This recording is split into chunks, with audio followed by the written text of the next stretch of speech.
알고 보면 더 재미있는 전설의 용자 다간. 이 TMI는 이 영상을 보고 오시면 더 재미있고 이해가 빠릅니다.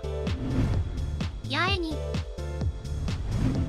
원작의 타이틀인 다간은 당시 일본의 왕구 업계에서 남아용 왕구를 가리키는 용어 나무안에서 유래했습니다. 단간, 다간 비슷하죠. 이 결정에는 메카닉 디자인을 맡았던 오카와라 쿠니오 역시 목소리를 높였다고 합니다. 초기 기획상으로는 은하특수 가이아스타라는 이름이 붙었습니다. 이름을 비롯해 여러가지 차이가 있었는데 세이지는 지금과 거의 비슷해 보이지만 좀 더 성숙하고 호쾌한 느낌으로 그려졌습니다. 주요 인물들 중에서는 호타루가 가장 큰 차이를 보이는데 외형을 보시면 아시겠지만 성격도 많이 달라서 전형적인 신비소녀인 지금과는 다른 밝고 수줍음이 많은 소녀로 설정되었습니다. 당연히 등장하는 메카들에도 차이가 있는데 다가는 가이아스타라는 이름으로 설정되어 있었고 스카이세이버는 나이트버드라는 이름으로 세부적인 디자인에 조금씩 차이가 있었습니다. 팀 이름 역시 세이버즈가 아닌 나이트팀이었죠. 랜더즈는 랜드팀이었는데 랜드 버팔로가 빅랜더로 바뀌었고 로드랜더가 터보랜더로 교체되었습니다. 거기에 지금은 없는 5번째 멤버인 소방차 용자가 있었는데 이렇게 된다면 바론팀의 뒤를 이어 5체 합체를 하는 로봇이 되었겠죠. 1992년 2월 8일부터 약 1년간 방영되었습니다. 작중 배경은 방영일 직후인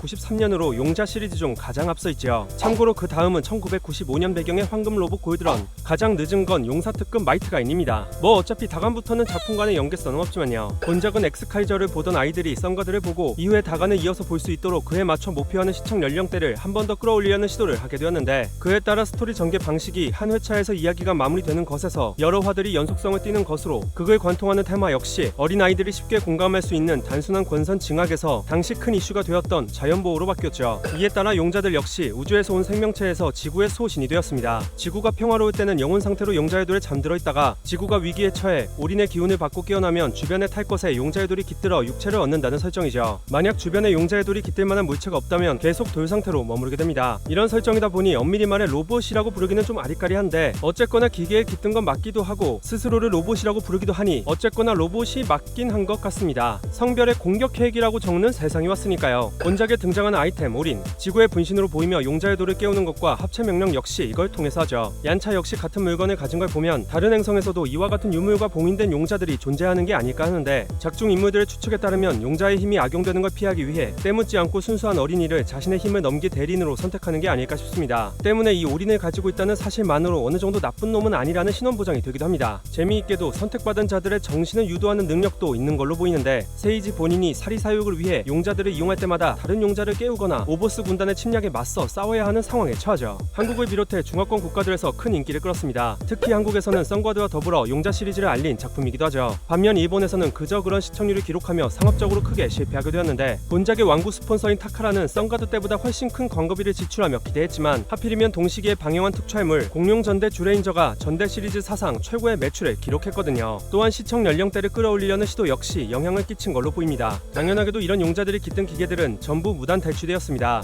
순찰차와 보잉 747, F-14 전투기, 우주 왕복선, 대형 트레일러, 드릴머신까지 물론 지구를 지킨다는 명분이 있긴 합니다만 참고로 터보랜더는 유일하게 원소유주의 허락을 맡았습니다. 라이벌 캐릭터나 적이 괘씸하고 아군이 되는 것도 본작부터입니다. 이전작들의 빌런들은 작품이 끝날 때까지 악역으로 남아 주인공에게 패배하며 퇴장했지만 본작에서는 적이 되었다가 아군이 되는 세븐체인저는 물론 작품 후반부에서는 대간부인 비올레체와 중간 간부인 데부치오 그리고 레이디 핑키까지 모두 편을 바꿔 다간 일행을 도와주게 되죠. そうだぜ俺の正体を知った以上もう仲間以外の生き方は許さねえぞ 지금까지는 아군의 파워업을 위한 제물이 되었던 적의 중간 간부들이 입체적인 캐릭터가 되면서 이들이 타고 다니는 메카 역시 각각의 개성에 맞춰 디자인되었습니다. 이것 역시 용자 시리즈에서 본작이 처음이죠. 전형적인 군대의 컨셉을 가지고 있는 레드론, 기계와 생명체가 섞인 장갑수를 부리는 데부초, 여성형 디자인의 로봇인 킬러도를 부리는 레이디 핑키, 보석 형태의 듀얼 아머를 부리는 비올레체까지 물론 이 설정 역시 이후의 작품들에서도 이어지게 됩니다.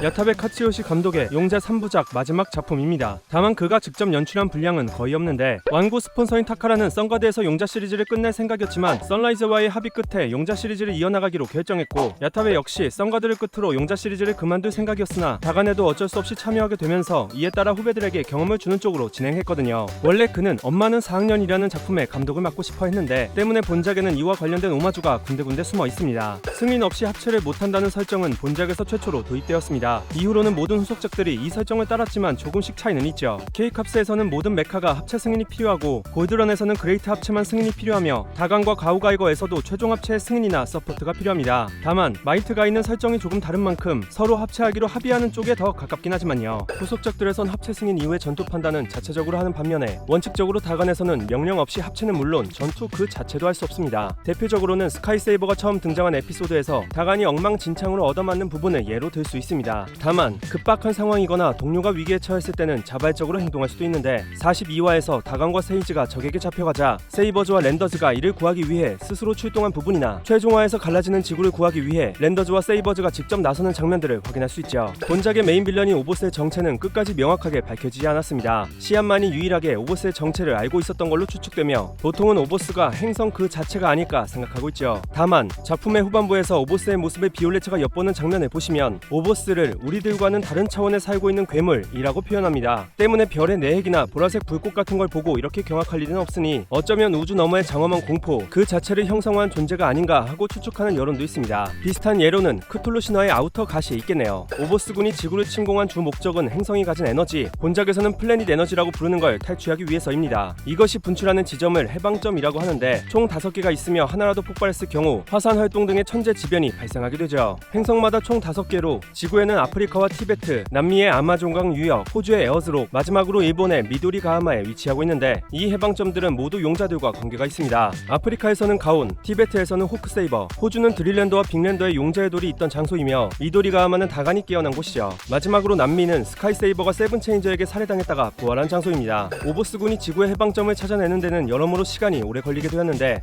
보통은 순식간에 모든 해방점을 찾아 폭발시켰던 걸로 보입니다. 얀차의 별이 대표적으로 그렇죠. 하지만 지구의 경우 별이 의지를 발휘해 그 위치를 혼란스럽게 만들며 오보스군이 시간을 지체하게 만들었습니다. 물론 그 이후에는 이야기를 1년이나 끌어야 하는 어른의 사정이라는 것도 있지만요. 오보스는 우주의 탄생과 함께 태어난 불로 불사에 가까운 존재로 너무 오래 살아서 모든 것의 실증을 느낀 나머지 행성들을 파괴하며 생명이 죽어가는 모습을 관찰하는 걸 삶의 목적으로 삼게 되었습니다. 그러니까 단순한 심심풀이였다는 거죠.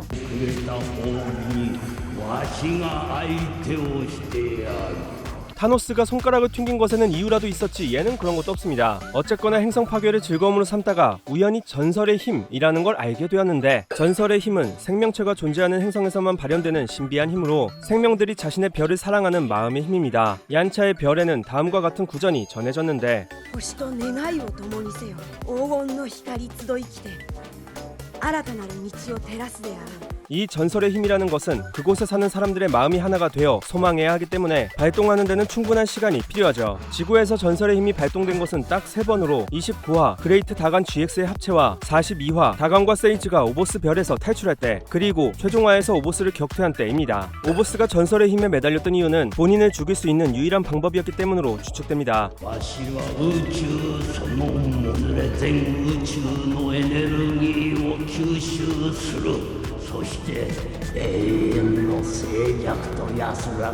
때문에 자신의 목적을 달성하며 사망한 최종 보스가 되었는데 이는 용자 시리즈뿐만 아니라 역대 일본 애니메이션 최종 보스 중 아주 드문 사례에 속하죠.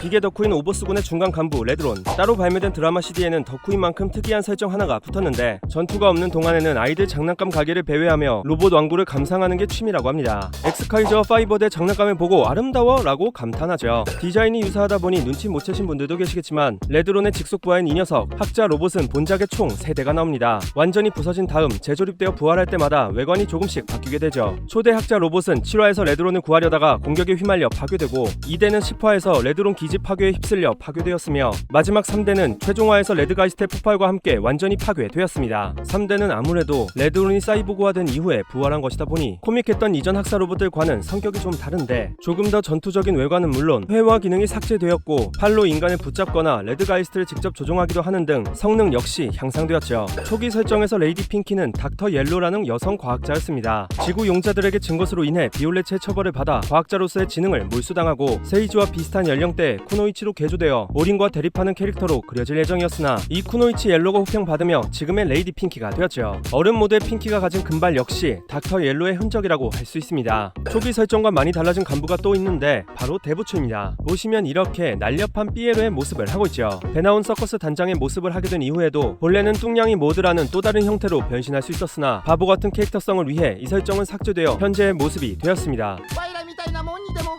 優しゅうしてくれる人間はおるねん。 대부초는 고향 별에서 못생긴 모습 때문에 버려져 불행한 어린 시절을 보냈고 이로 인해 자신을 결코 배신하지 않는 장갑수를 사랑하여 그런 장갑수들의 낙원을 만드는 것을 꿈으로 가지게 되었습니다. 이렇다 보니 장갑수에게 이름을 붙이는 경지에 이르게 되었는데 놀랍지 않게도 전부 여자 이름입니다. 몇 개 꼽아 보자면 11화의 조안나, 12화의 엘리자베스, 14화의 제니퍼, 33화에서 등장한 이 장갑수는 플로라죠. 본작의 주인공인 세이지는 공부는 싫고 노는 게 제일 좋은 평범한 초등학생에 가깝지만 아버지에게 배운 검도 실력이 상당해서 인간형 졸개 로봇 정도는 죽도만으로도 쉽게 제압하죠. 지구의 선택을 받은 주인공답게 출생 역시 비범한데 1982년 6월 4일 유성우가 쏟아지는 밤에 태어났다고 합니다. 이제와 보니 나이가 참 상당하긴 하네요. 한 가지 더, 세이지는 용자 시리즈 최초로 용자에게 명령을 내리는 인간 주인공인데 이 설정은 이후로 마이트 가인과 골드런에도 이어집니다. 본작의 주역 로봇인 다간, 아무래도 이 디자인은 원본은 람보르기니 디아블로인 것으로 보이는데 왜 파출소 경찰차로 쓰이고 있던 것인지는 여전히 의문 속에 쌓여있죠. 놓치기 쉬운 부분이 하나 있다면 바로 이것인데요. 네, 사이드미러가 없습니다. 의도적으로 뺀 것이 아니라 다간의 디자인을 맡았던 오카와라 쿠니오가 실수로 빼먹은 걸 어쩌다 보니 이후에도 계속 유지하게 된 게 아닐까 사람들은 추측하고 있죠. 뭐 어쨌거나 디자인을 바탕으로 동화를 그려야 하는 애니메이터 입장에선 없는 쪽이 더 편하니까요.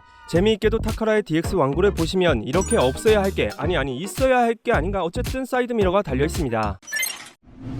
보통 이런 용자물은 완구를 팔기 위해 만들어졌고 때문에 주역 기체를 합체라는 명목하에 주기적으로 바꿔줘야만 하는 어른의 사정이 있습니다. 물론 다간 역시 마찬가지죠. 신칸센을 모티브로 한 어스라이너, 지구방위군의 신형 전투기인 어스파이터와 합체하며 탄생하는 다간 X. 다른 용자물에서는 1차 합체 로봇이 퇴장하고 최종 합체 로봇이 나오는 과정에서 보통 적과의 파워 싸움에서 밀렸다는 이유가 되는데 다간의 경우는 조금 다릅니다. 다간 X는 적에게 단 한 번도 파괴된 적이 없거든요. 다간 X가 다간 GX로 초합체를 한 이유는 앞서 말한 전설의 힘에 의해 자의적으로 일정 기간 봉인하여 강해진 것뿐이죠. 일기 합체 용자 중 자의로 전투에 빠졌지만 적에게 파괴당하는 일은 없는 유일한 사례입니다. 본작의 테마가 자연보호라는 걸 감안했을 때 그레이트 다간 GX의 합체 씬은 아무리 봐도 영 요상한데요. 우리가 애니에서 보는 시간은 제법 시간이 걸리지만 극 설정상 합체 장면은 눈으로 보기 힘들 정도로 빠르게 이루어집니다. 10화에서 레드론이 다간 X의 합체를 보고 지구 시간으로 3초 정도 걸린다고 말한 바 있는데 그걸 감안하면 GX의 합체 역시 엄청나게 빠를 거라는 걸 유추할 수 있죠. 서로 아는 사이인 세이버즈나 랜더즈의 경우에는 이미 합체 시스템을 알고 있어서 명령만 있다면 자력으로 합체할 수 있습니다. 그러나 가오는 호크세이버보다도 더 과거의 존재이기에 다른 용자들이 그 존재 여부를 알지 못했고 이걸 감안하면 GX라는 합체는 원래 설계되어 있지 않았을 가능성이 높습니다. 전설의 힘을 통해 합체에 성공한 케이스죠. 또한 특이하게도 동물형 로봇과 탈 것이 합체하는 형식인데 이는 용자 시리즈에서 처음 나온 사례입니다. 다간 GX는 오버스를 무찌를 당시 전설의 힘을 받아 온몸이 황금빛을 띠게 되는데 그 명칭이 오랫동안 밝혀지지 않아 국내에선 레전드 다간이나 황금 다간 등으로 부르곤 했습니다. 이 오랜 떡밥이 용자 시리즈 30주년 기념으로 출간된 책 용자 로봇 디자인웍스 DX를 통해 밝혀졌는데 공식 명칭은 전설의 다간 GX입니다. 랜더즈가 세이지를 부르는 호칭은 더빙판마다 차이를 보이는데 KBS에서는 두목, SBS와 비디오판에서는 왕초라고 부릅니다. 이봐 왕초. 왕초? 일본 언판에서는 대장이라고 부르는데 소대장, 대대장 등에서 쓰이는 이 대장과는 한국어 발음만 동일할 뿐 한자는 다릅니다. 이 대장은 주로 전통 있고 거친 남성 집단의 우두머리를 지칭하는 경우가 많죠. 특히 장거리 트럭 운전수 집단의 우두머리를 부를 때도 쓰이게 되는데 빅랜더 역시 대형 트랙터가 변형한 용자이기 때문에 이런 말투를 사용하도록 설정된 게 아닐까 추측됩니다. 페가서스 세이버는 용자 시리즈에서 유일무이한 거대 로봇물 전체를 통틀어 보기 드문 최종 합체 사족보행 용자입니다. 재미있게도 호크세이버 이번은 이미 왕년의 은퇴를 선언한 채 잠들어있던 태고의 용자이고 당연히 나머지 새 로봇과는 일면식도 없었지만 갑자기 우리는 합체할 수 있다 라고 말하고는 그대로 합체에 성공하죠. 멋진 외형과 유니크함 때문인지 인기도 상당히 많은데 2020년 일본에서 실시한 용자 시리즈 30주년 기념 인기 투표에서 합체 서브 용자 중 가장 높은 순위인 18위를 차지했죠. 용자 시리즈에서 아군 용자가 사망해 리타이어한 첫 사례입니다. 애초에 에피소드 제목부터 세이버즈 죽다로 되어 있으니 말 다했죠. 물론 바로 다음화 끄트머리에서 바로 부활시키게 전개긴 하지만요. 이 전개가 흥미로웠는지 후속작들에서도 계속 사용되었습니다. 지금까지 전설의 용자 다간 TMI였습니다. See you soon!